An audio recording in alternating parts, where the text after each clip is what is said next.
Our hearts beat to the city streets. We began to feel the fire. We rise like tall buildings as the chemicals they take us higher.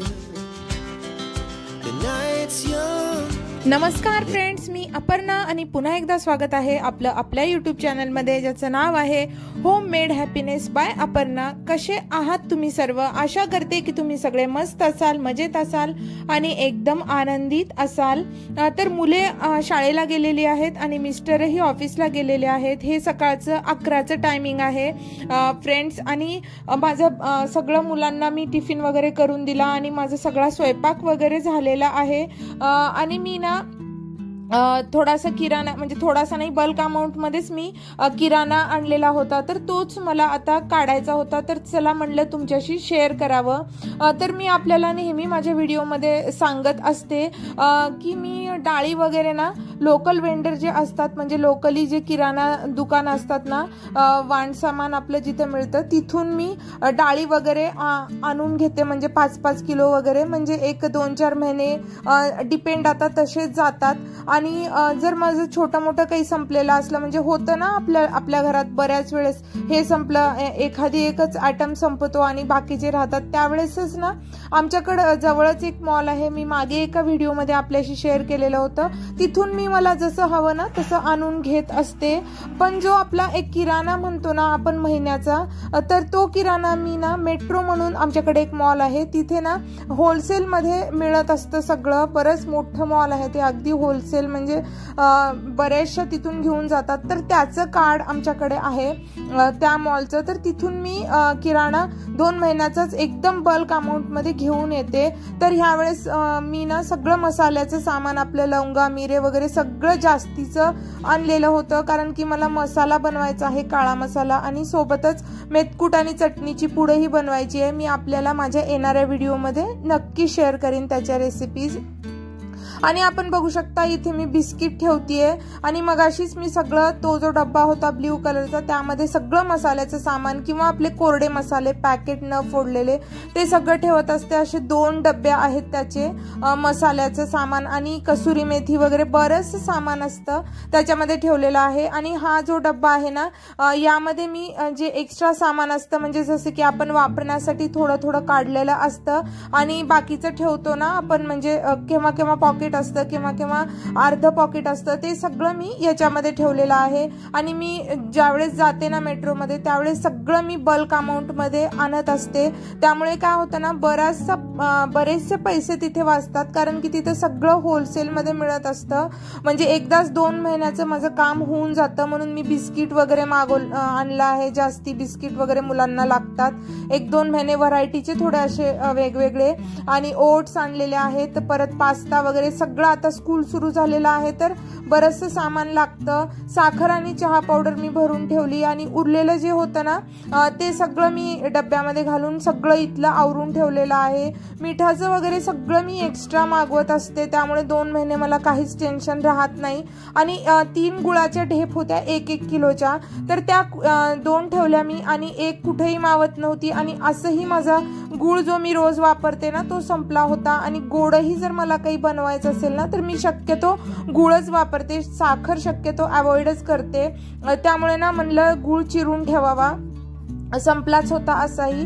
तर काय केलं ना, microwave मध्ये त्याला मी 1 मिनिटासाठी heat दिलेली आहे. त्यामुळे काय होतं ना, गुळ थोडासा मऊ होतो, सॉफ्ट होतो आणि चिरायला लवकर मदत होती. ही एक एकदम साधी सोपी ट्रिक आहे, मी मागेही एका व्हिडिओमध्ये आपल्याशी शेअर केलेला आहे. आणि थोडंसं जास्तच असतं, 1 किलो, म्हणजे रोज वापरण्यासाठी मी एका बॉटलमध्ये घालून तो इथे ठेवतीये किचन काउंटर टॉप वरती. आणि उरलेलं मी पॅन्ट्रीमध्ये ऑर्गनाइज करून ठेवले आहे. म्हणजे काय होतं ना, गुळ चिरलेला असला म्हणजे पटकन घ्यायला सोपं जातं मला रोजच. आणि आमच्याकडे लाईट गेलेली होती बऱ्याच वेळापासून, तर मला कपडे लावायचे राहिले होते मशीनचे. तर लाईट आलेली होती, पण मी किराणा वगैरे काढत असल्यामुळं होऊ दे म्हणलं एवढं काम, मगच लावावं. जवळपास 11:30-12 वाजलेले आहेत. आता मी मशीन लावतीये. बराच वेळ जातो किराणा सामान लावण्यामध्ये, आपल्याला कळतही नाही, पण आपण इकडचं तिकडं तिकडचं इकडं करतो. काही सामान अगोदरचं काय आहे काय नाही आपण चेक करत असतो. असं करून बराचसा वेळ गेला. मशीन लावली मी आणि मला आज गॅस स्टोवची ना डीप क्लिनिंग करायची आहे. तर त्याआधी म्हणलं थोडंसं इथे भांडे जे पडलेले आहेत ते धुवून टाकावे, क्रॉकरी वगैरे, आणि आत्ता गूळ चिरलेला चाकू वगैरे, चॉपिंग पॅड वगैरे सगळं धुवून ठेवलेलं आहे मी. आणि मला आज देवाचे पण दिवे वगैरे साफ करायचे होते, तर ते पण मी आता साफ करणार आहे. आणि शक्यतो ना मी पितांबरीनीच साफ करते. म्हणजे आता काय ना नवीन ट्रिक सांगतायत की सिट्रिक ऍसिड मध्ये म्हणजे पाणी लिंबूसत्व घालून आपण स्वच्छ धुवू शकतो त्या पाण्यामध्ये बुडून. पण मला ती ट्रिक तेवढी आवडत नाही, कारण काय होतं ना दुसऱ्या दिवशी तसं जर आपण केलं तर दुसऱ्या दिवशी लगेच भांड्यावरती काळे डाग पडतात आणि लगेच भांडे तांब्याचे पितळाचे खराब होतात. त्यामुळे ना मला पितांबरीनी साफ केलेलं स्वच्छ वाटतं. आमचं तर कडचं पाणी जास्ती हार्ड नसल्यामुळे ना डाग वगैरे जास्ती लवकर पडत नाहीत. 5 ते 6 दिवस आरामात भांडी चांगली राहतात, मग 5-6 दिवस चलून जातं. आणि अशा प्रकारे मी भांडे सुद्धा तांब्याचे धुवून टाकलेले आहेत. आणि बराचसा उकाडा होत होता, म्हणलं जरा बसावं आणि मग नंतर गॅस स्टोव क्लीन करावा. आणि कपडेही माझे घडी करायचे राहिले होते, तर म्हणलं कपडे घडी करून घ्यावेत. त्यामुळे आता मी कपडे घडी करतेय. थोडंसं तेवढीच हवा लागेल आणि एक 5 मिनिट 10 मिनिट जेवढा वेळ लागेल कपडे घडी करायला तेवढा वेळ एक ब्रेक होईल. आणि काय होतं ना कपडे जर असे आपण इकडं तिकडं असं टाकलो ना तर त्यामुळे बरीचशी निगेटिव्हिटी येते, म्हणजे चांगलं नाही वाटत. त्यामुळे मी शक्यतो इकडे तिकडे कपडे टाकत नाही, लगेचच्या लगेचच घडी करून टाकते. मला जर नसेल घडी करणं होत तर या लॉन्ड्री बास्केटमध्ये मी तसंच त्याला डंप करून ठेवते, पण असं टाकत नाही. त्यामुळे निगेटिव्हिटी येते असं मला वाटतं. त्यामुळे मी म्हणलं कपडे घडी करून घ्यावेत. आणि तेवढाच मलाही एक 10-15 मिनिटाचा ब्रेक पण होऊन जाईल. किराणा काढण्याचं एक मोठं काम माझं झालेलं आहे.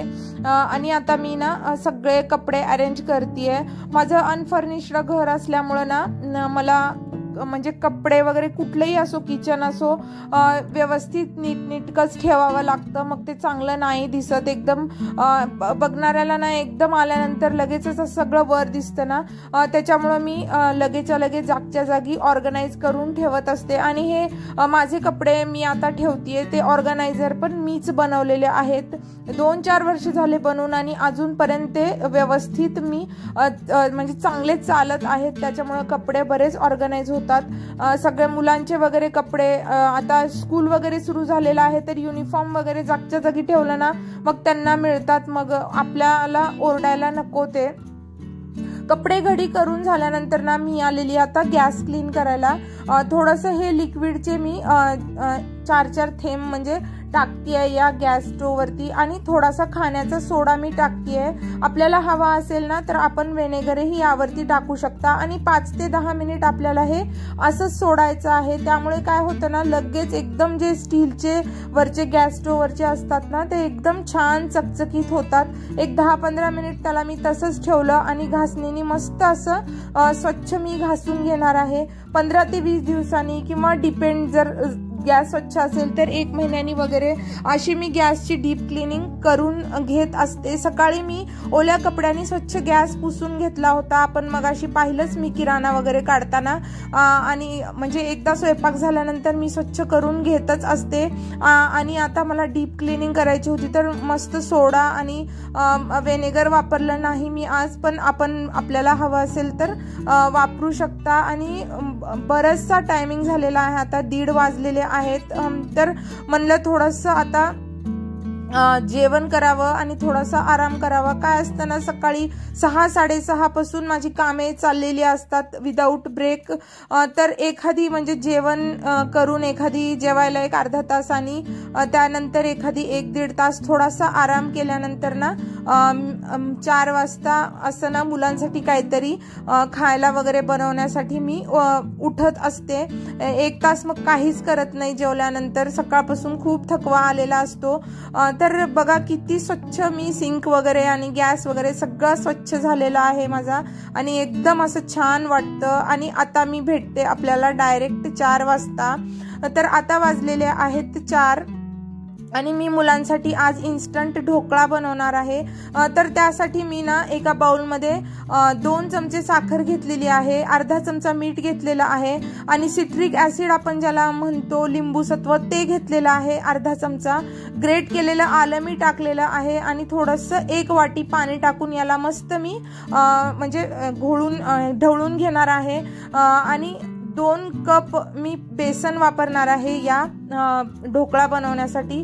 प्रमाण मी आपल्याला सांगतेय आणि थोडंसं तेल किंवा हिंगही आपण यामध्ये टाकू शकता। मी काही टाकलं नव्हतं पण फ्लेवर थोडासा वाढण्यासाठी आपण टाकू शकता। आणि हे जे बेसन आहे ते फाईन अशा चाळणीने मी हे चाळून घेतेय आणि ट्रस्ट मी 10 मिनिटांमध्ये ना हा ढोकळा एकदम टेस्टी इन्स्टंट बनवून जातो। म्हणजे बनवायला एक 10 मिनिट प्रोसिजरला आणि एक 10 ते 15 मिनिट जर आपण याला कुक केलं ना तर होऊनच जातो ढोकळा। आणि पाणी आणखी थोडंसं मी टाकून एकाच डायरेक्शननी ना याला फिरवायचं आहे। आणि माझी एक सवय आहे बघा की थोडंसं जरी खाली काही सांडलं ना तर मी लगेचच पुसून घेत असते। तर पीठ वगैरे सांडलेलं होतं तर पुसून घेते मी, त्यामुळे काय होतं ना लगेचच्या लगेच क्लीन होऊन जातं आणि मग असं घाण वाटत नाही किंवा खराब होत नाही, त्यामुळे थोडे एफर्ट्सही कमी लागतात। आणि हा ढोकळा सिट्रिक ऍसिड टाकल्यामुळे ना खूप छान होतो। एक 10 मिनिट ना हे बॅटर रेस्ट होण्यासाठी असंच मी ठेवून देणार आहे। तोपर्यंत मी इडलीच्या कुकरमध्ये पाणी टाकून ते पाणी गरम होण्यासाठी ठेवते। आणि इडलीचे जे हे आहेत ना प्लेट्स त्याला मी तेलाने ग्रीस करून घेते। तेल लावलं म्हणजे एकदम छान असे डिमोल्ड होतात ढोकळे। म्हणजे इडलीच्या शेपमध्ये आज मी ढोकळा बनवणार आहे आणि सोबतच मी म्हणजे ह्याच्यामध्ये पातेल्यामध्ये पण बनवणार आहे, कारण की बॅटर एवढं इडलीच्या पात्रामध्ये मावणार नाही। तर 10 मिनिट रेस्ट दिल्यानंतर मी खाण्याचा सोडा 1 मोठा चमचा भरून यामध्ये टाकलेला आहे आणि ते ऍक्टिव्हेट होण्यासाठी वरतून ना थोडंसं 2 चमचे मी पाणी टाकलेलं आहे आणि एकाच डायरेक्शन मध्ये मी हे बॅटर फिरवणार आहे। त्यामुळे ढोकळे एकदम स्मूथ आणि जाळीदार फ्लफी असे बनतात। थोडंसं पाणी मला कमी वाटलं तर मी थोडंसं पाणी यामध्ये टाकलं होतं। एक अर्धी वाटी मी अर्धी वाटी नाही थोडं कमीच आणखी त्यापेक्षा। आणि आता मी हे ठेवतेय इडलीच्या कुकरमध्ये कुक होण्यासाठी। आणि आपण तिकडे बघू शकता मी पातेल्यामध्ये सुद्धा पाणी उकळत ठेवतेय, कारण की बॅटर थोडं जास्त होतं, मी मगाशी बोलली आपल्याला। आणि केक टिनला मी तेलाने ग्रीस करून घेतलेलं आहे आणि हे उरलेलं बॅटर मी केक टिन मध्ये टाकणार आहे। थोडंसं असं टॅप टॅप करायचंय, त्यामुळे काय होतं ना जाळी व्यवस्थित पडते आणि चालतं। एक 10 मिनिट इकडे तिकडे सोडा टाकल्यानंतरही चालू शकता आपण। आणि वरती मी काय केले ना आपण लसण ज्याने वाटतो ना ते 2 खलबत्ते मी त्यावरती झाकणावरती ठेवलेले आहेत, त्यामुळे स्टीम जाणार नाही। आणि एक 18 मिनिटांमध्ये 15 ते 18 मिनिटांमध्ये ढोकळे एकदम छान आपले कुक होतील। मीनवाईल मुले पण आले होते तर मी त्यांचे टिफिन बॅग वगैरे काढले आणि जे ढोकळ्याचे केलेलं जे आत्ता होते भांडे ते पण मी थोडंसं धुवून घेतले आणि मुलांचे टिफिन सुद्धा मी धुवून घेतलेले आहेत। आणि आपण बघू शकता टूथपिकच्या मदतीने मी पाहिलं तर एकदम ढोकळे व्यवस्थित कुक झालेले होते। तर यासाठी मी ना एक स्वीट पाणी बनवणार आहे। त्यासाठी मी कढईत तेल घेतलेलं आहे, जिरं आणि मोहरी टाकलेली आहे, कढीपत्ता आणि 2 मिरच्या टाकलेल्या आहेत, थोडीशी साखर आणि मीठ टाकलेलं आहे आणि या पाण्याला एक उकळी आणणार आहे। कोथिंबीर माझ्याकडे नव्हती, आपल्याकडे हवी असेल तर आपण ढोकळ्यावरती टाकू शकता। आणि आपण बघू शकता किती असे जाळीदार एकदम फ्लफी असे ढोकळे बनलेले आहेत आणि एकदम इझिली त्या इडलीच्या कुकर प्लेट मधून ना डिमोल्डही होत आहेत। आणि हे जे मी केक टिन मध्ये लावलेलं होतं ना ते पण एकदम छान आणि टेस्टी असे हे ढोकळे बनतात। आपण एकदा नक्की तर मुलांना मला खायला द्यायचं होतं, तर मी प्लेटमध्ये अरेंज करून या पुदिन्याच्या चटणी सोबत मी देणार आहे. वरून थोडंसं ओलं खोबर मी यावरती ग्रेट करून टाकणार आहे आणि जे मी पाणी स्वीट तयार केलेलं होतं ना ते थोडंसं कोमट झाल्यावर टाकणार आहे, म्हणजे थंडच पाणी टाकायचं आहे आपल्याला. मी भेटते आपल्याला अशाच एका नवीन इंटरेस्टिंग व्लॉग मध्ये. तोपर्यंत thank you for watching. Bye bye, see you.